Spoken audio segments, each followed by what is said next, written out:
এখানে লেখা সাবধান গর্ত। সুবহানাল্লাহ, আলহামদুলিল্লাহ, লা ইলাহা ইল্লাল্লাহু, আল্লাহু আকবার। সবচেয়ে বড় জিকির।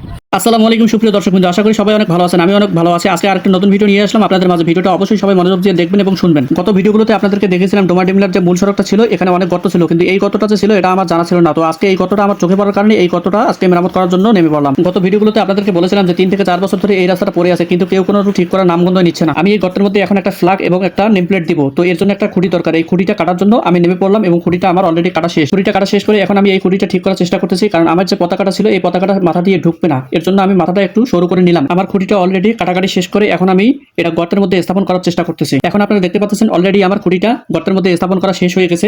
এখন আমি সুবহানাল্লাহ, আলহামদুলিল্লাহ, লা ইলাহা ইল্লাল্লাহু, আল্লাহু আকবার সাবধান গর্ত এই নেমপ্লেটটা লাগিয়ে দেব এবং ফ্ল্যাগটা টাঙিয়ে দেব। আমার এই মানবিক কাজগুলো আপনাদের কেমন লাগে অবশ্যই লাইক কমেন্ট শেয়ার করে জানাবেন, এবং মানবিক ভাইরা অবশ্যই ভিডিওটা শেয়ার করবেন যেন আপনাদের বন্ধুদের মাঝে চলে যায় এবং আপনার বন্ধুরাও যেন এরকম গর্তগুলো মেরামত করার জন্য কাজে লেগে পড়ে যায়। তো এর মুহূর্তে আমাদের একটা দাদি চলে আসছে, সেই দাদির সাথে এখন আমরা কথা বলবো। এই পতাকাটা এখানে স্থাপন করাতে দাদি অনেক খুশি হয়েছে এবং দাদি এখন কি বলে আমরা সেটা মনোযোগ দিয়ে শুনবো। এইখানে জানেন কি লেখা আছে? জানা না বাবা। এখানে লেখা আছে সাবধান গর্ত। সুবহানাল্লাহ, আলহামদুলিল্লাহ, লা ইলাহা ইল্লাল্লাহু, আল্লাহু আকবার। সবচেয়ে বড় জিকির। তো এটা দিছি যেন প্রত্যেকটা মানুষ এখানে দেখে, এটা শিখে এবং সওয়াব পায়, একটা আমল যেন করে, ঠিক আছে? আর এটা দেওয়াতে এই গর্তটা যেন মানুষ সাবধান হয়, এখানে যেন কেউ অ্যাক্সিডেন্ট না হয়, ঠিক আছে? আমি আসার পরে এখানে গাড়ি পড়ে গেছে, ঠিক আছে? অনেকে এইখানে পড়ে যাচ্ছে, যার কারণে এটা দিলাম, লাল ফেলা দিয়ে এটা দিলাম যেন মানুষ। এটা ভালো হয়েছে না? ভালো হয়েছে, ঠিক আছে, ভালো হয়েছে। আপনি দোয়া করেছি, মনে হয় এটি তিনটে না মারি দিলে ভালো। পিনটা না আচ্ছা উড়ে আছে, তো আচ্ছা এখানে পিনটা আছে, থাকা এইভাবে থাকা পাচ্ছে তো সমস্যা নেই।